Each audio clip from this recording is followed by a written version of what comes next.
A'udzu billahi minasyaitonir rajim. Bismillahirrahmanirrahim. Assalamualaikum warahmatullahi wabarakatuh. Alhamdulillahirabbil alamin. Wassalatu wassalamu ala asyrafil anbiya'i wal mursalin. Habibi ilahil alamin. Abil Qasimil Mustafa Muhammad wa ala ali baitihi at-tayyibin at-tahirin. واللعن الدائم على أعدائهم أجمعين من الآن إلى قيام يوم الدين. رب أدخلني مدخل صدق وأخرجني مخرج صدق واجعل لي من لدنك سلطانا نصيرا. Ikhwani wa akhwati yang dirahmati Allah, pertama-tama marilah kita panjatkan puji syukur atas kehadirat Allah Subhanahu wa Ta'ala, yang mana pada kesempatan malam hari ini, malam Asyura, kita masih diberikan kesehatan, kesempatan dan nikmat umur panjang sehingga dapatlah kita menghadiri majelis yang penuh berkah ini dalam rangka berduka cita atas duka Aba Abdillahil Husain, menggembirakan hati Az-Zahra, dan semoga apa yang kita lakukan pada malam hari ini menjadi bekal kita di akhirat kelak insyaallah. Ikhwani wa akhwati yang dirahmati Allah, akhirnya sampai juga kita pada malam Asyura, yang mana sebaik-baik amalan di malam ini dan hari esok, hari Asyura, sebaik-baik amalan adalah menangis dan berduka atas kedukaan Aba Abdillahil Husain. Dan dalam beberapa riwayat juga kita dianjurkan untuk malam ini dan esok hari melakukan sedekah untuk kesehatan dan keselamatan sahibil asri waz zaman, karena pada malam hari ini dan hari esok adalah hari yang penuh duka bagi imam kita Al-Mahdi Ajjalallah Ta'ala Farajahus Syarif. Dalam banyak riwayat, termasuk dalam ziarah Nahiyah Muqaddasah, yang mana ziarah Nahiyah Muqaddasah ini adalah ziarah Imam Mahdi kepada datuknya Aba Abdillahil Husain. Dalam ziarah tersebut, Imam zaman kita Al-Mahdi Ajjalallah Ta'ala Farajahus Syarif menangis darah karena kedukaan yang amat mendalam atas duka Aba Abdillahil Husain. Oleh karena itu, pada kesempatan kali ini kita akan membahas beberapa penggal dari ziarah-ziarah yang tertuang dalam ziarah Nahiyah Muqaddasah, yang mana ziarah ini adalah puncak duka sahibil asri waz zaman. Diharapkan dengan memahami ziarah ini, kita akan menyatu dalam kedukaan sahibil asri waz zaman atas musibah yang menimpa Aba Abdillahil Husain. Oleh karena itu, saya sekali lagi memohon dengan sangat kepada ikhwan dan akhwat sekalian yang hadir di tempat yang penuh berkah ini untuk fokus, untuk betul-betul berkonsentrasi menghadapkan wajah dan hati kita ke Karbala. Kita tundukkan pandangan kita sejenak, karena semoga dengan syarah ziarah Nahiyah Muqaddasah ini, malam ini, minimal malam ini dan hari esok, hari-hari kita dan malam-malam kita berbeda dengan malam-malam kita sebelumnya. Kalau sebelumnya kita masih banyak tertawa, malam ini dan hari esok frekuensi canda kita, frekuensi tawa kita kalau bisa dikurangi demi menghormati duka yang mendalam yang dirasakan sahibil asri waz zaman. Oleh karena itu, saya mengajak kita untuk sama-sama membahas ziarah yang betul-betul mengguncang jiwa seorang mukmin. Ziarah yang akan kita bahas pada malam hari ini adalah ziarah nahiyah muqaddasah, artinya ziarah dari sisi yang suci. Mengapa disebut demikian? Karena ziarah ini berasal dari Imam Mahdi ajalallah ta'ala farajahu syarif. Beliau menuliskan ziarah ini sebagai ungkapan cinta dan kerinduan yang tak terbatas kepada datuknya Aba Abdullah al-Husain alaihi salatu wassalam. Ziarah ini bukanlah sekedar rangkaian kata-kata yang indah. Ini adalah ratapan yang keluar dari lubuk hati yang paling dalam. Ini adalah tangisan seorang yang sangat mencintai. Ini adalah suara hati seorang yang menyaksikan sendiri penderitaan yang dicintainya. Pertanyaan yang selalu muncul di hati kita adalah, mengapa Imam Mahdi begitu sedih atas musibah yang menimpa Aba Abdullah al-Husain di Karbala? Bukankah beliau lahir berabad-abad setelah peristiwa itu? Bukankah beliau tidak hadir di sana? Jawabannya adalah karena Imam Mahdi ajalallah ta'ala farajahu syarif menyaksikan seluruh peristiwa Karbala. Allah yang Maha Kuasa memperlihatkan kepadanya semua yang terjadi pada hari Asyura. Tidak ada satu detik pun yang terlewat dari pandangan beliau. Beliau alaihi salatu wassalam melihat peristiwa Karbala dari awal hingga akhir. Beliau melihat bagaimana Imam Al-Husain alaihi salatu wassalam dan keluarganya disambut oleh kehausan dan pengepungan. Beliau melihat bagaimana satu persatu sahabat dan putra-putra Al-Husain gugur. Imam Mahdi juga melihat bagaimana tenda-tenda dibakar dan wanita-wanita menjadi tawanan.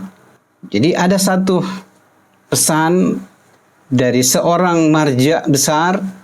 Beliau pernah berkata dalam satu ceramahnya, jika seseorang melakukan sebuah amalan atau riyadhah, maka Allah akan mengangkat hijab dari matanya dan ia akan diperlihatkan peristiwa Karbala. Ia bisa melihat bagaimana Imam Husain berjuang, bagaimana anak-anaknya gugur, bagaimana tenda-tenda dibakar, tetapi ada batasnya. Manusia biasa, bahkan para wali Allah sekalipun, tidak akan sanggup melihat 3 jam terakhir dari hari Asyura. Jadi apabila, saya ulang sekali lagi, apabila kita melakukan amalan riyadhah, kita akan dapat melihat peristiwa Karbala. Apalagi Imam Mahdi, pasti diperlihatkan setiap saat. Apalagi di hari Asyura, Imam Mahdi melihat seluruh peristiwa yang terjadi di Karbala. Akan tetapi manusia seperti kita, walaupun diperlihatkan 3 jam terakhir, tidak sanggup kita menyaksikan itu. Kita pasti akan mati karena ketidakmampuan kita menyaksikan 3 jam terakhir dari peristiwa Karbala. Kenapa? Karena pada 3 jam terakhir itulah puncak kezaliman terjadi. Di saat itulah Imam Husain alaihissalatu wassalam jatuh dari kudanya. Di saat itulah tubuhnya yang penuh luka diinjak-injak oleh kuda-kuda perang ketika beliau masih hidup pada saat itu. Di saat itulah Syamr bin Dzil Jausan laknatullah alaih duduk di atas dada yang mulia Imam Husain alaihissalatu wassalam sambil memenggal kepala Abu Abdullah al-Husain. Melihat pemandangan itu, hati siapa yang tak akan hancur? Tidak ada manusia yang sanggup menahan kesedihan sebesar itu. Itulah sebabnya bagi manusia biasa, 3 jam terakhir dari peristiwa Asyura tertutup bagi mereka, walaupun sebagiannya dibuka hijabnya oleh Allah Subhanahu wa taala apabila ia melakukan sebuah amalan dan sebuah riyadhah. Tapi Imam Mahdi alaihi salatu wassalam tidak seperti manusia biasa. Beliau adalah hujjatullah. Beliau adalah putri Fatimah. Beliau bisa melihat kejadian itu. Tidak ada satu detik pun yang terlewatkan dari pandangan beliau. Beliau melihat dengan mata hatinya secara rohani. Bagaimana Shimr duduk di dada kakeknya. Bagaimana pedang itu melayang. Bagaimana kepala suci itu terangkat. Dan bagaimana malam tiba di atas jasad-jasad yang berserakan. Pemandangan semua itu dilihat oleh Imam Al-Mahdi Ajalallah Ta'ala Farajahu Syarif. Karena itulah Imam Mahdi tidak bisa berhenti menangis. Air matanya sudah kering. Sekarang yang keluar dari matanya adalah darah. Dan dalam ziarah Nahiyah Muqaddasah yang akan kita bahas ini, beliau menuangkan seluruh kesedihan itu dalam bentuk salam-salam yang sangat mengharukan hati. Ikhwani wa akhwati yang dirahmati Allah. Imam Mahdi alaihi salatu wassalam mulai salamnya dengan memanggil kakeknya dengan 4 gelar. Assalamu alayka ya Aba Abdillah. Salam atasmu wahai Aba Abdillah al-Husain. Imam Mahdi memanggil Imam Al-Husain dengan gelar ini karena beliau ingin mengingatkan, wahai kakekku, engkau adalah seorang ayah. Engkau melihat anak-anakmu berguguran satu persatu di depan matamu. Bagaimana perasaan seorang ayah melihat sendiri anaknya syahid di depan matanya? Salam yang kedua yang beliau sampaikan adalah Assalamu alayka ya ibna Rasulillah. Salam atasmu wahai putra Rasulullah. Inilah gelar yang paling mulia. Imam Husain alaihissalatu wassalam adalah cucu kesayangan Nabi. Rasulullah sering mencium pipi Imam Husain alaihissalatu wassalam. Dan Rasul pernah bersabda, Husainun minni wa ana min Husain. Husain dariku dan aku dari Al-Husain. Tetapi sekarang pipi yang sering dicium Rasulullah itu kini berlumuran pasir dan darah. Imam Mahdi berteriak dalam hatinya, wahai kakekku Rasulullah, mereka telah mencincang daging cucumu. Kemudian Imam Al-Mahdi melantunkan salam berikutnya, Assalamu alayka ya ibna Amiril Mu'minin. Salam atasmu wahai putra Amirul Mu'minin.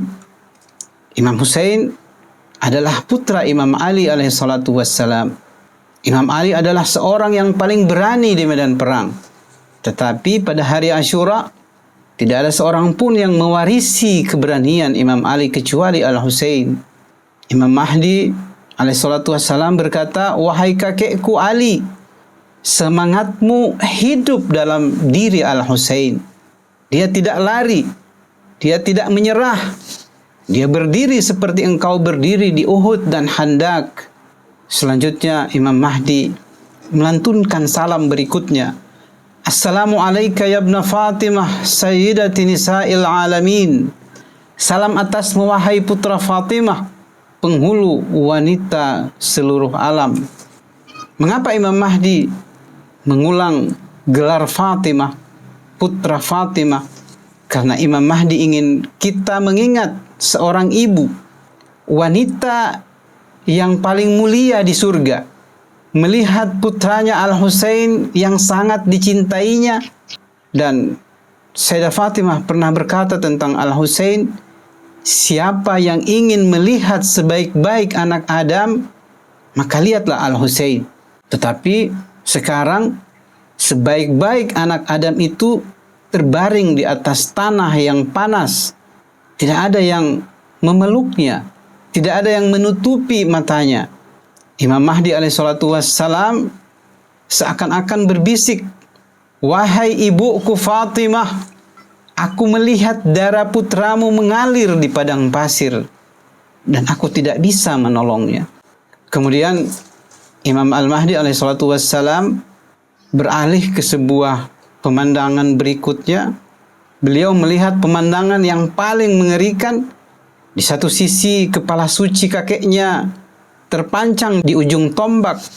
Di sisi lain, jasad mulianya terbaring sendiri di atas pasir yang panas, tanpa pelindung. Kemudian Imam Mahdi kembali mengucapkan salam. Assalamu ala ra'sil marfu' alal qanah. Salam atas kepala yang diangkat di atas tombak. Kepala siapakah itu? Itu adalah kepala yang biasa bersujud di hadapan Allah Subhanahu wa taala. Kepala yang biasa dicium oleh Rasulullah sallallahu alaihi wasallam. Sekarang kepala itu di ujung besi yang tajam. Rambut-rambutnya yang hitam berantakan. Kemudian Imam Mahdi melanjutkan salamnya, Assalamu ala ra'sil ladzi suliba minhul imamata wat taj. Salam atas kepala yang dirampas darinya sorban dan mahkota. Sorban adalah simbol kenabian dari kakeknya. Mahkota itu adalah simbol kemuliaan dari ayahnya. Tetapi musuh-musuh tidak menghormati apapun. Mereka merampas sorban dan mahkota itu, lalu mereka letakkan kepala suci itu di ujung tombak sebagai barang pameran. Mereka menggiring kepala itu sambil tertawa. Mereka bersorak dan mereka berkata, kami telah membunuh putra Muhammad. Imam Mahdi alaihissalatu wassalam kembali menyampaikan salamnya. Assalamu ala ra'sil ladzi jawaral hawa bighairi jasad. Salam atas kepala yang kini berhadapan dengan angin tanpa tubuh. Wa alal jasadil ladzi baqiya fil ara'i bighairi ra's. Dan salam atas tubuh yang tertinggal di padang pasir yang luas tanpa kepala. Tubuh mulia itu ditinggalkan di atas tanah yang panas. Tidak ada yang menutupinya, tidak ada yang membalutnya. Kuda-kuda musuh menginjak-injak dada Al-Husain. Perut suci Al-Husain diinjak-injak oleh kuku kuda. Imam Al-Mahdi ajalallah ta'ala farajahu syarif menangis melihat tubuh tanpa kepala itu. Beliau berkata, kakekku, aku melihat jasadmu yang terpisah dari kepalamu. Aku melihat darahmu yang membeku di pasir. Dan aku tidak bisa menyatukan mereka kembali. Namun, pemandangan yang paling menyayat hati bagi Imam Mahdi adalah dahaga yang tak tertahankan. Beliau melihat bibir yang pecah-pecah, lidah yang mengering, dan tenggorokan yang terputus. Semuanya dalam keadaan haus yang membara. Imam Mahdi meratap sambil mengucapkan salam. Assalamu ala syafataini dzaibatain minal atsyi fi ardi Nainawa. Salam atas dua bibir yang meleleh kehausan di tanah Nainawa. Kita bisa membayangkan seorang ayah yang membawa bayinya yang mungil di pangkuannya. Bayi itu menangis. Ia tidak menangis karena takut. Ia menangis karena haus. Dan ayahnya Al-Husain tidak bisa memberinya air. Padahal di hadapan mereka mengalir sungai Furat yang jernih. Tapi musuh-musuh laknatullah alaihim ajmain menghalangi. Mereka berkata, kami tidak akan memberi kalian air sampai kalian mati kehausan. Imam Mahdi alaihissalatu wassalam melihat bibir Al-Husain, bibir yang biasa membaca Al-Quran dengan suara yang merdu, darah kering bercampur debu di sudut-sudutnya. Dan Al-Husain yang mulia itu dengan bibir yang mengering masih sempat berbisik kepada Allah, ya Allah, ampunilah umat ini karena mereka tidak mengenal aku. Imam Al-Mahdi melanjutkan salamnya, Assalamu ala lisanil ladzi jaffa minadh dhama wa huwa yaqul usquni qatratan minal ma. Salam atas lisan yang mengering karena dahaga, sementara ia berkata, berilah aku setetes air. Imam Mahdi melanjutkan salamnya, Assalamu alal khulqumil ladzi wa huwa yataladza zama. Salam atas tenggorokan yang terputus sementara ia membara karena kehausan. Ketika pedang musuh mengenai leher Al-Husain, saat itu juga Imam masih dalam keadaan haus. Beliau syahid dalam keadaan haus. Tenggorokannya terputus, tetapi dahaganya tidak pernah terobati. Bahkan setetes air pun tidak sempat masuk ke mulut beliau yang mulia. Assalamu alal atsyalladzina lam yajidu ma yarwuna bihi ghullatahum wala syaraban yusakkinuna bihi hararata akbadihim. Salam atas orang-orang yang kehausan, yang tidak menemukan air untuk melegakan dahaga mereka, dan tidak ada minuman untuk mendinginkan panasnya hati mereka. Ikhwani wa akhwati yang dirahmati Allah, 3 hari tidak minum setetes air pun. Sungai Furat mengalir di depan mata, tapi musuh menghalangi. Bibir Al-Husain yang mulia, yang biasa melafalkan wahyu-wahyu Allah, kini pecah-pecah, berdarah, menghitam. Lidahnya yang merdu hanya bisa berbisik, berilah aku setetes air. Tetapi musuh-musuh durjana itu tidak memberikan setetes air pun kepada Aba Abdullah Al-Husain. Imam Mahdi ajalallah ta'ala farajahu syarif melihat Ali Al-Asghar, bayi 6 bulan di pangkuan Al-Husain, dengan bibir mungilnya yang membiru. Bayi itu menangis meminta air, tetapi yang diterima adalah anak panah berkepala 3. Imam Mahdi menjerit, "Wahai kakekku, aku melihat darah bercampur dengan dahaga di tubuh kecil itu." Tangisan Imam Mahdi semakin menjadi. Beliau melihat semua ruh dan jasad para syuhada dalam keadaan yang paling memilukan. Tidak ada yang merawat mereka, tidak ada yang menutupi mereka, dan tidak ada yang memandikan jenazah mereka. Beliau melanjutkan salamnya, "Assalamu ala nufusil mustalamat." Salam atas jiwa-jiwa yang terluka. "Assalamu alal arwahil muhtadamat." Salam atas ruh-ruh yang teraniaya. "Assalamu alal ajsadil mujarradati fil arasat." Salam atas jasad-jasad yang telanjang di padang Sahara. "Assalamu alal jusumil mu'arrad." Salam atas tubuh-tubuh yang telanjang. "Assalamu alal jusumil muballalati bid-dima." Salam atas tubuh-tubuh yang basah oleh darah. "Assalamu alal jusumil mujalladati fil balwa." Salam atas tubuh-tubuh yang tergeletak dalam bencana.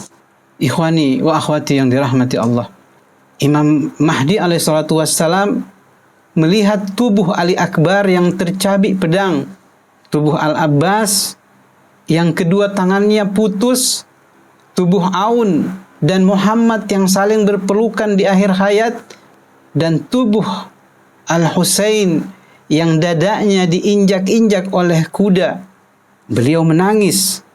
Beliau meratap, "Wahai para syuhada, kalian telanjang di padang ini, tapi di surga kalian berpakaian kemuliaan." Dan inilah pemandangan yang membuat Imam Mahdi tidak bisa tenang sampai hari kiamat. Beliau melihat tenda-tenda Ahlul Bait yang menjadi saksi bisu kehinaan. Beliau melihat kehormatan mereka dinodai, dan wanita-wanita mulia dipaksa naik ke atas onta tanpa tandu. Itulah yang membuat Imam Al-Mahdi betul-betul bersedih dan melanjutkan salamnya, "Assalamu alal khiyamil munhadimah." Salam atas tenda-tenda yang roboh, tenda-tenda suci tempat putri Rasulullah berlindung dibakar dan dirobohkan. Kemudian Imam Al-Mahdi melanjutkan salamnya, "Assalamu alal huramil muntahakah." Salam atas kehormatan yang dinodai. Salam atas para wanita yang tersingkap di atas unta. Kita bisa membayangkan bagaimana Sayyidah Zainab salamullah alaiha, wanita mulia yang menjadi panutan kesabaran, kini dengan rantai besi melingkar di lehernya, rambutnya yang tersingkap, wajahnya yang mulai tidak tertutup, ia dipaksa naik ke atas onta tanpa tanduk di hadapan tentara yang menyoraki. Tapi Sayyidah Zainab salamullah alaiha tidak menangis, karena bagi Zainab menangis di hadapan musuh adalah sebuah kehinaan. Ikhwani wa akhwati yang dirahmati Allah, Imam Mahdi dalam melihat peristiwa-peristiwa itu menangis tiada henti sambil berbisik, "Wahai bibiku Zainab, engkau adalah simbol kesabaran. Aku melihat rantai di lehermu, tetapi aku juga melihat mahkota kesabaran di kepalamu." Ikhwani wa akhwati yang dirahmati Allah, Imam Al-Mahdi menggambarkan dengan sangat rinci bagaimana kakeknya jatuh dan menjadi syahid. Beliau mengatakan dalam ziarah tersebut, musuh-musuh datang dari semua sisi. Tidak ada jalan keluar, tidak ada pertolongan. Wa athkhanuka bil jirah. Mereka melukaimu dengan luka-luka yang dalam. Tubuh Al-Husain penuh dengan luka. Anak panah dan pedang menghujani tubuhnya dari segala arah. Hatta nakasuka an jawadika fahawaita ilal ardi jariha. Hingga mereka menjatuhkanmu dari kudamu dan engkau terjatuh ke tanah dengan tubuh yang terluka. Saat itulah Imam Husain alaihissalatu wassalam terjatuh. Kuda perangnya lari ke perkemahan, meringkik dan meratap. Di sisi lain, kuda-kuda menginjak-injak dengan kuku-kuku mereka. Disinilah kesabaran yang paling menyayat hati. Ketika kuda-kuda itu menginjak-injak tubuh Imam Husain, dan pada saat itu Imam Husain masih hidup dan merasakan bagaimana sakitnya kaki-kaki kuda itu menginjak-injak tubuh suci beliau. Perlu kita ketahui bahwa berat seekor kuda perang biasanya yang digunakan untuk bertempur, beratnya itu mencapai 550 kg atau hampir setengah ton. Kita bisa membayangkan bagaimana tubuh yang penuh dengan luka, yang sudah lemah tak berdaya dan masih hidup, diinjak-injak oleh puluhan kuda. Bukan hanya satu kuda. Kalau satu kuda beratnya setengah ton, puluhan kuda kita bisa membayangkan berapa ton beratnya. Dan kaki-kaki kuda itu dihantamkan ke dada Aba Abdillahil Husain, dihantamkan ke punggung Aba Abdillahil Husain, ke pinggang dan wajah Imam Husain alaihissalatu wassalam.